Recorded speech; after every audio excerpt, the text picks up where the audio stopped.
Hello and welcome to Supposedly Fun. My name is Greg and I'm here today to do a Friday Reads video where I wrap up the week in reading and talk about any exciting bookish things that have gone on this week. I finished 2 books this week and a short story, and when we get into that, I'll explain why that short story is divorced of a larger collection. So that's what I finished this week. I am halfway through another book and I have my next book picked out. I just have not started it yet. We'll talk about all of that when we get into the Friday Reads. The only thing to talk about before we get into that should be quick. It's that the big bookish news this week is, of course, the revelation of the Booker Prize long list for 2025. And I think it seems like there are some people who are mixed on the long list, but overall, I would say the reaction to the long list has been positive. There have not been a whole lot of people who have said, this is an awful list, there's nothing for me to read here. There are some people who'd say, yeah, there are maybe 2 or 3 that I'm interested in, but I don't know about the rest. But most of the feedback has been positive. People have been sort of excited about that. And, I think it's rare for you to have a situation like with the Women's Prize long list for nonfiction, not for fiction, for nonfiction this year, where every single book sounds interesting and like something you might read. That's rare, I think. So it's pretty good that people are at least engaging with this list and curious to check out at least some of the books.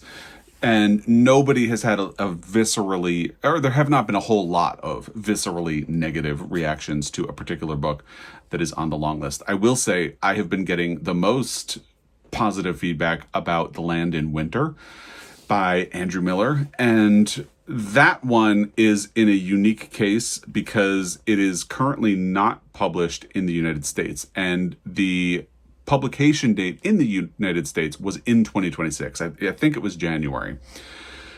So 2 or 3 people had commented about that, and I feel a little smart because I said to each of them, I'd be willing to bet that they're going to try to push up the publication date. I just don't know how much they'll be able to do that because they would need to figure out printing and shipping all of the books.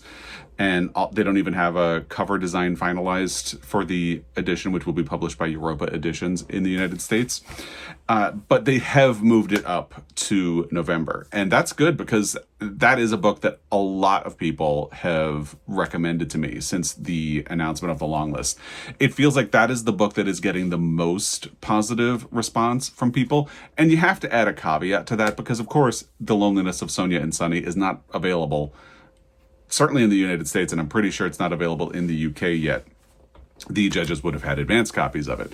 So nobody would, with limited exceptions for people who have advanced access to the book, it just makes sense that there's not a lot of feedback about that one. And I think there's at least one other that has not been published yet in the UK. So with those aside, it feels like The Land in Midwinter is the one that most people have recommended to me.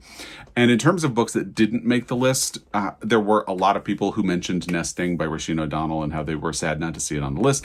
That is also one that I specifically mentioned in that video, so I feel like I sort of keyed people up to mention that one. But the other book that a lot of people have mentioned being disappointed that it wasn't on the list is A Room Above a Shop. And that book has been recommended to me a bunch this year by several different people. And I am very interested in reading it, especially now that so many people have mentioned that they're sad that it's not on the Booker list.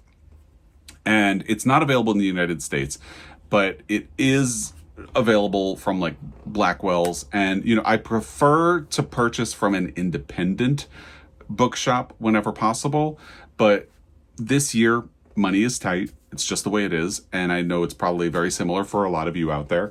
And the unfortunate thing is when you do purchase from an independent bookshop, it can end up being really expensive. Like shipping from the UK to the United States is not cheap. I just sent a book to someone in the UK and it's not cheap. And from a past experience ordering books from independent bookshops in the UK, I'm very happy to do it when I have that little extra bit of money, and I just don't have that right now. So Blackwell's is nice because they don't really charge shipping. So I might have to break down and see about ordering myself a copy of A Room Above a Shop. I'll link to the Blackwell's page for that book down below because it just sounds absolutely fascinating. And by the way, links to all of the books that I'm about to talk about will also be down below, but those will be to Bookshop because if you're interested in any of the books that I'm about to talk about, you can get more information about the book or purchase it from Bookshop. I would get a little bit of a kickback. So otherwise, you can go to your local independent bookstore. Today, I am wearing a t-shirt from Book People of Moscow. That's a bookstore that I first discovered when we were in the Moscow Pullman area because we had taken a dog to the vet hospital at WSU. And sorry, I got distracted thinking about the dog. Yeah, and it's a great store. I have met the owners. They were actually at the book conference that Joel and I went to last year, and great people. And Moscow is an interesting town for reasons we don't have to get into right now, but this is a great store. So point just being, you can use the links from Bookshop. You can support your local independent bookstore. Or, of course, you can support your library. Supporting your library is very necessary these days. So anyway, let's get into the actual Friday Reads portion of the video and talk about the books that I finished first. And in the middle, like sandwiched in there, will be the short story that I finished. So the first book that I finished this past week was Mutual Interest by Olivia Wolfgang Smith. This was the book that I was listening to on audio, and I have been listening to it since the end of June because I had started it before Joel and I went to New York, and then I knew I probably wasn't going to get a lot of audio listening done while we were gone. That turned out to be entirely true. And then we were in New York at an unexpected extra week. So another week where I didn't make any progress. And then after we got back, as I was getting situated back into like work and life and all of that, I spent like a week not listening to audio again. So I finally got back to it and had made some progress when we checked in our last Friday Reads. And I think I had about 2.5 hours left at that point. And I had really been enjoying the book. And I did enjoy the book. I conferred with Kurt Anderson, a commenter, who had finished it and said he looked forward to talking about it when I was done. And he had the exact same experience. It's one of those cases where you feel like you're complaining a lot about a book that you actually enjoyed. So I feel like I need to preface this by saying I like the book. And Kurt said this, and I entirely agree. It did go from being a book that I wholeheartedly recommend to a book that I sort of recommend with some caveats and cautions, and maybe would pick and choose who I would recommend it to. Which is unfortunate, but I still overall liked the book. So the premise of it is, and it's pitched as a sort of queer version of Trust, and I don't really think that actually holds up. I think it's just in maybe easy marketing way of getting people interested in the book. But Trust is really tackling the thorny issues of capitalism and banking and all of that. And Mutual Interest points at those things and like the ways in which capitalism can be stacked against certain groups of people and made to work for the wealthy, but it's not really about that. And what it is about is, it's tempting to call it a love triangle, and I talked about that in my last Friday Reads video as well, but it's not a love triangle because basically what you have are two gay men and a lesbian, and one of the gay men is married to the lesbian for appearances, and the other gay man, he is their roommate. They live in the same house, but people kind of assume that he's this eccentric wealthy man, and don't really think much of the fact that he isn't living on his own. But in truth, like, the men are actually together, and the lesbian has sort of, what she gets out of this relationship is that because her husband is not actually interested in running their business, she gets the authority to run a business as a woman, like do something that she would not have had access to without this arrangement. And they sort of protect each other as things go on in certain ways. And it's really interesting. It deals with life in a time when you could not be out of the closet, and when it would be dangerous to have people know about you and your, activities. Also a time when it wasn't legal for queer people to be married. So what do you do when you know you really can't have a quote unquote legitimate relationship with someone that you love? What does that do for Vivian, the lesbian in the equation, knowing that all of her relationships are probably going to be fleeting and temporary, especially since she, as someone who comes from a less solid foundation, feels like she needs to seek out more security in life. And by nature of being a lesbian, she doesn't have that security. Like, there's always a chance that someone will out her or anything like that. So she needs to keep moving for positions of power. And that's what the book is actually about. And it's sort of the same thing with the two men, but because they are men, and white men at that, are allowed to sort of stumble into success in ways that she is not. She has to work for it and manipulate and scheme in ways that they don't, which is lucky because she is highly intelligent. And I think the problem with the end, and because it's the end, I can't really get into it because I don't want to spoil anything for anyone. It gets a little wild and a little overly complicated, and I think that's about all I can really say about it. And it probably did knock the book down about a half star, which is disappointing. And I think something else is that I have mentioned several times that I really like the way the narration of the book is done. Like, you have this sort of omniscient narrator who's separate from the action, and telling you what has happened and giving you asides and telling you about the future of some of the characters who end up not continuing on in the story. And I like that sort of conversational tone where the narrator is talking to you directly to tell a story. And they have all of the answers, and it just is fun to sort of roll along with that. And then at the end, that changes in a way that doesn't feel natural. And I don't think I can really say more than that. But the narrator tries to make an excuse for it, like, oh, but in life you don't always get answers. It's like, right, but you've had answers the whole time. So it's just a little weird. I still liked it. I would still recommend it, again, with some caveats. That's sort of where we're at with Mutual Interest. I liked it. I had a couple of little issues with the ending. It's unfortunate, and especially since it puts me in that place where I end up complaining a lot about a book that I actually liked.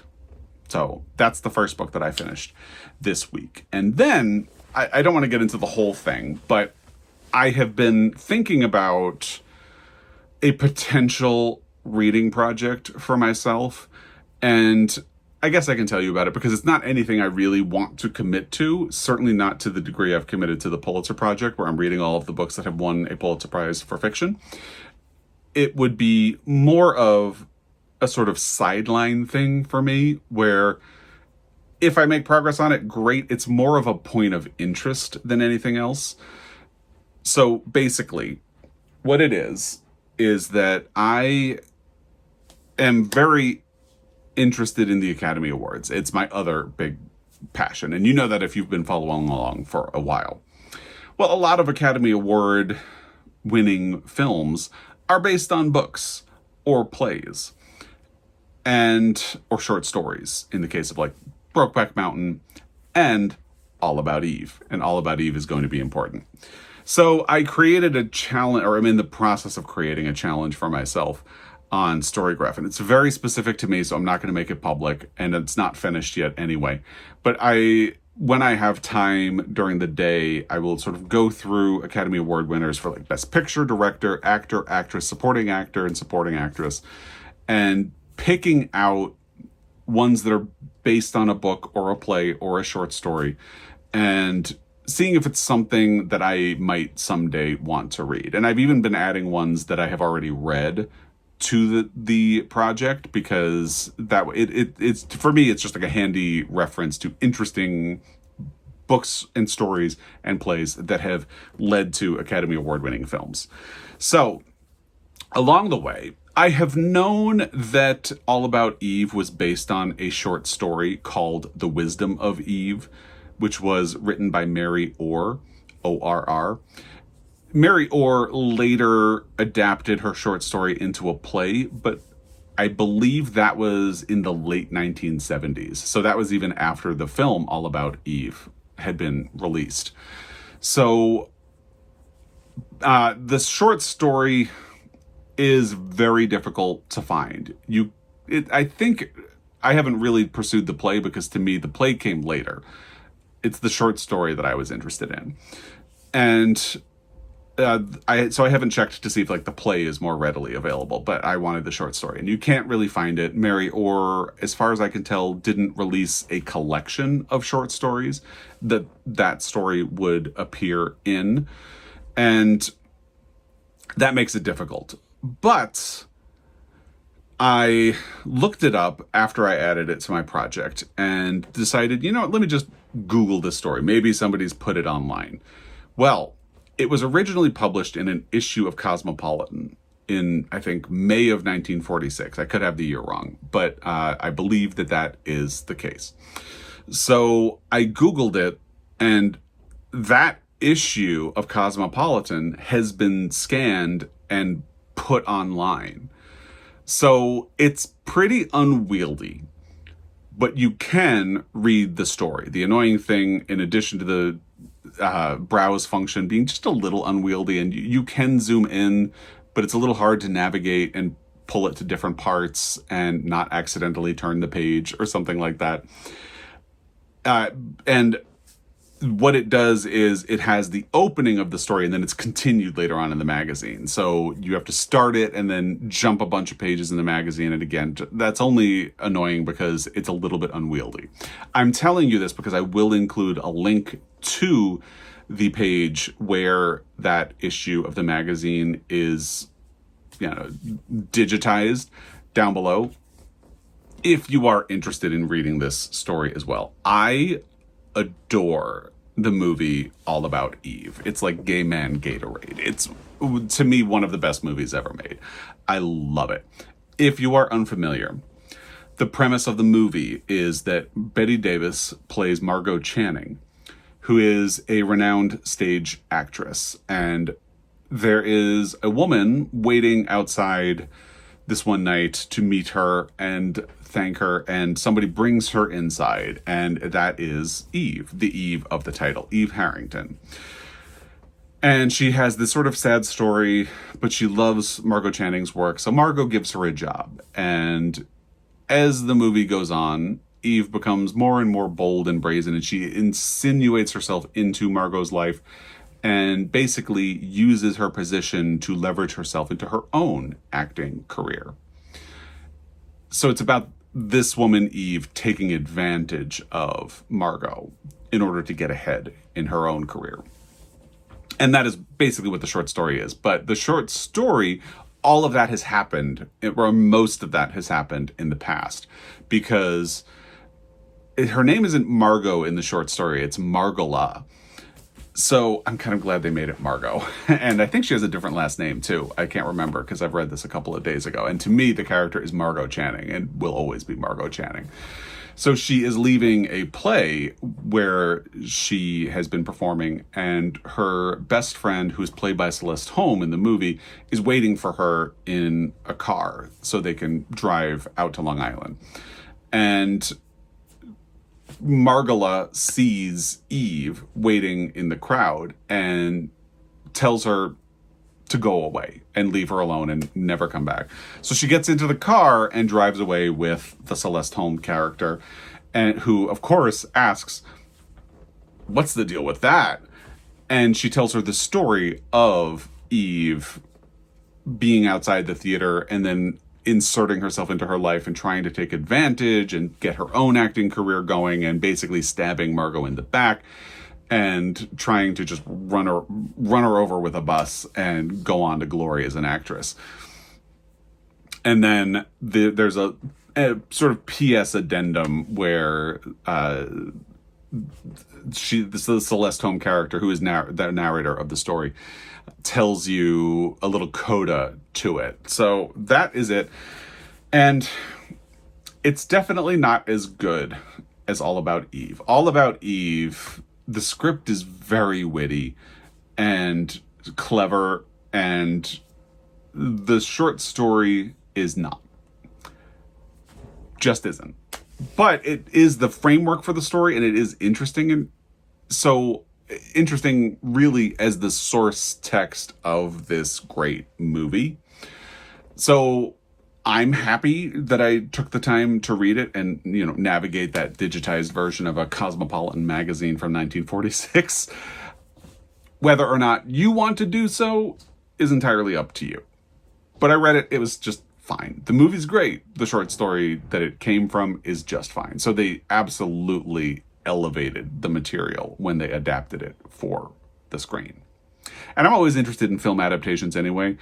I took a class in high school about movies, and it was taught by an English teacher. Well, actually my favorite English teacher at that school while I was there for high school. And because he was an English teacher, we talked about several adaptations, and we would talk about the books as well. And then when I was in community college, I took a class it was an English class about film adaptations. And I've just always found that process really interesting. I think that's why I enjoyed doing those book to movie videos that I do. It's been a while since I did one. I think The Color Purple was the last. But I have fun thinking about that process, about what they change, what they keep the same, and how they streamline things. And it's interesting to me. So that is also why I'm glad that I read this. I can't necessarily recommend that you do it, again, unless you are an All About Eve fanboy like me. So that's the short story that I finished. There's one other book that I finished this past week, and that is Glorious Exploits by Ferdia Lennon. I have had so many people recommend this book to me that it does feel like there was an element of hype attached to it, and I did really like and enjoy this book. The danger of something getting really, really hyped up is that you kind of go in expecting it to be like life-altering or something like that. And I don't think I quite had that experience, but I did really enjoy the book a great deal. And it honestly has one of the best book covers, at least in recent years. But I feel like if you asked me to list my favorite book designs of all time, this would probably be in the top 10. And I would say this is definitely a case where the US cover of a book is better than the UK edition, because people tend to think that the UK editions are always better. And, always is a dangerous word, because there are certainly exceptions like this where the US cover is way better. And I also love there's an owl with googly eyes on the back. So what is this about? Lampo and Gelon are men living in Sicily during the time of the Peloponnesian War. And at the time that this is published, basically Sicily is part of Greece. It's occupied. And so they consider themselves Syracusans. And the Athenians had attempted to capture the island during the Peloponnesian War and ended up being defeated by the people of Syracuse.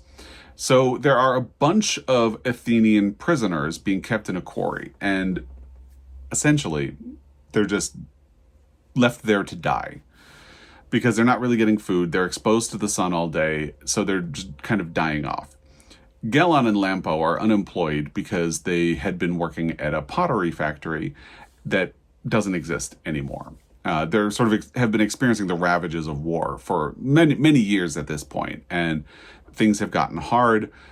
Now that they have defeated the Athenians, things are changing fast. Like, there are people who are becoming rapidly wealthy on the island, and that is, it's an interesting thing because it shows how society it can suddenly be created for the wealthy. Like, this happened in Manhattan during the 1990s and then accelerated in the 2000s. A city that had a lot of character, and New York City, if you know the history, was bankrupt in the 1970s, and then in the 1980s it started to build back, but it wasn't really seen as a place for like the wealthy or anything like that until the 1990s. And then once it happened, it started accelerating. So it has become harder and harder to afford to live in New York City, on the island of Manhattan specifically, unless you are very wealthy.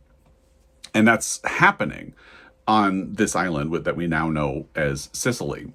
And Gellon and Lampo will go to the quarry with food and wine and feed the Athenians in exchange for them repeating some Euripides. Gellon is a huge fan of Euripides. And they come up with this wild idea to put on a stage a production of Medea by Euripides, and a new play by Euripides that hasn't been performed on the island before, because there are some Athenians in the quarry who know this work and are able to perform it. So they are working with the Athenians, and of course they see the Athenians, especially Lampo. Lampo is a bit more uneducated than Gellon, and Lampo is the one telling the story. He is the eye of the story. And he is also trying to keep Gellon happy, because Gellon is going through some stuff. He has lost his wife. She ran off to parts unknown after the death of their son.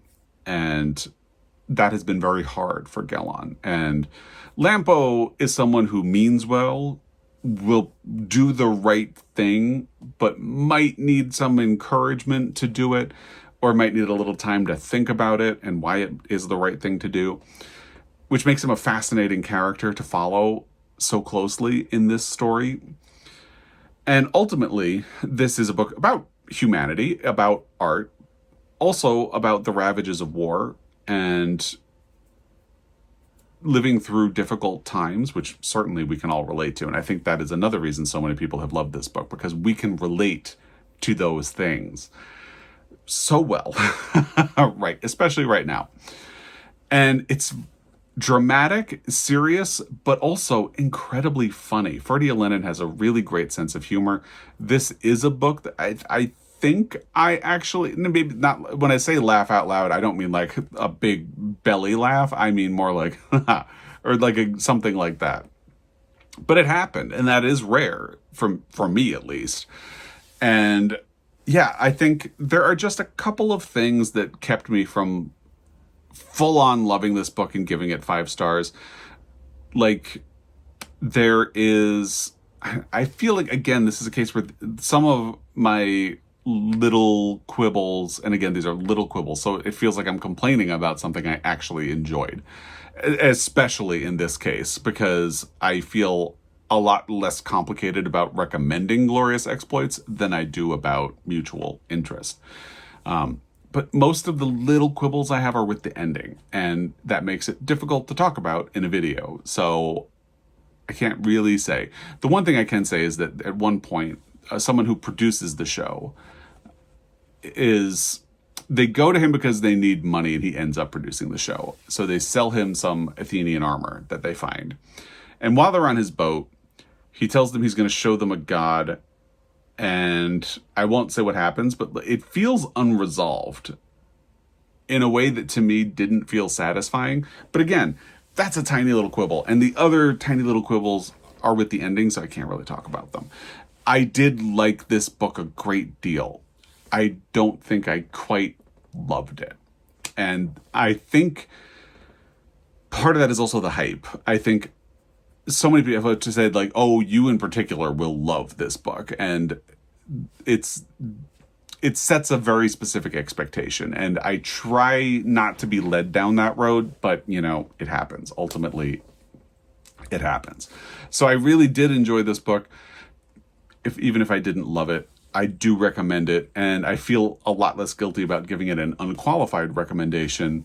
But there are some little things that kept me from thinking of it as like a 5-star reading experience. So that's Glorious Exploits. After I finished Mutual Interest, I kind of dug myself a hole because about 4 or 5 days before I finished Mutual Interest, I got a notification from Libby that the audio of Housemates by Emma Copley Eisenberg had become available for me. I was on a months-long waiting list because although I own a copy of the book, I had decided that I was more likely to listen to it on audio because I'm interested in it, but other physical books keep like pushing their way to the top of my pile. So I really wanted to read it, and I was worried that if I hit like send it again after like 7 days that I would sort of the window where I'm interested in the mood would go away. So I borrowed it. And the reason I say I dug a hole for myself or shot myself in the foot, whatever phrase you would like to use, is that it turns out I needed that extra 5 days because having a late start and given how slow I have been on audio, I have 3 days left to finish this book, and we're heading into a weekend. And not only have I been slow at listening to audiobooks recently, which I can't quite explain, I pretty well stop listening to audiobooks on the weekend because I'm doing other things. I'm hanging out with Joel, I'm hanging out with Teddy, and all of that. So I have 3 days to finish this book and a weekend ahead of me. So I don't know. I'm about a little over 50% into the book. I have 4 hours left. It sounds very doable over the weekend, but again, I have just stopped listening to audiobooks as soon as Friday evening comes recently, and there's no reason for me to expect that would have changed for any reason. And on top of that, Saturday, the day in which this video will be posted, we are going to be in Helena. And actually tonight we're going to be in Helena, but the day this video posts, we're going to be at Montana Book Company because we volunteered to help them. They're doing a drag story hour because Helena Pride is this weekend. And we typically go, I feel like we couldn't go last year for some reason, but we typically go and we'll help out with that. So tomorrow it's going to be a full day, and I doubt I'll even have time for a physical book, let alone an audio. So I don't know what's going to happen. I do think if I end up not being able to finish the audio of this book, I will probably force myself to pick up the physical book, like prioritize it and squeeze it in so I can finish the book. I am enjoying it. So what is this about? Bernie and Leah are housemates. There is an odd framing device, or at least it seems like an odd framing device now because we haven't gotten to whatever payoff it's going to have. But the story is being told by someone who sees and observes Bernie and Leah and has some form of connection to them that hasn't been revealed, or even if the connection is later on, like they meet and something happens. But so there's an observer who is telling you the story. And that part of it feels a little odd right now because, again, it just hasn't been explained, or there hasn't been a payoff for that yet. And I did look at the Kirkus review for this, and it indicates that there is a payoff for that. So I am fully willing to go on the journey and see where it goes. But that's my one, well, not my one. It's the one thing that to me feels odd. There are things about this book that I think might strike someone else as interesting, or interesting in a negative way, maybe would hamper their experience of this book. For example, it is a slow-paced book. If that's not your thing, maybe Housemates is not for you. For another, it's very introspective. And there are wide stretches of the book where it almost feels like nothing is happening. I don't mind, because I think and it's weird saying being in the heads of Bernie and Leah because you're being told the story by someone else. But essentially, spending time in Bernie and Leah's head is interesting enough to me. Their observations about the world and their lives are interesting enough to me that I don't mind. But if you're a plot-focused reader, this might not be a book for you. So Bernie Bernie is looking for a place to live and sees an ad for people who are in Philadelphia who are looking for a housemate, and the advertisement lists things that they are interested in and mentions that they prefer someone queer because they all are. And some of the members of the house are non-binary. All of the members of the house are these interesting, like they're college-age people, most of whom actually come from money, but are very active. And like the interview that Bernie goes through is kind of satirical in a sly way, because they'll ask like, well, how much on average time do you spend a week on social justice activities? And what are those social justice activities and things like that?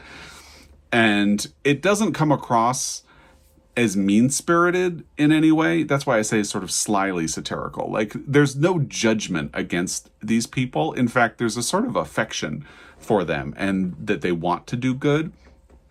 But it's also very aware of their foibles and the places where they might have blind spots and things like that. And I find that to be incredibly fascinating. So Bernie ends up in this house and steadily forms a bit of a friendship with Leah.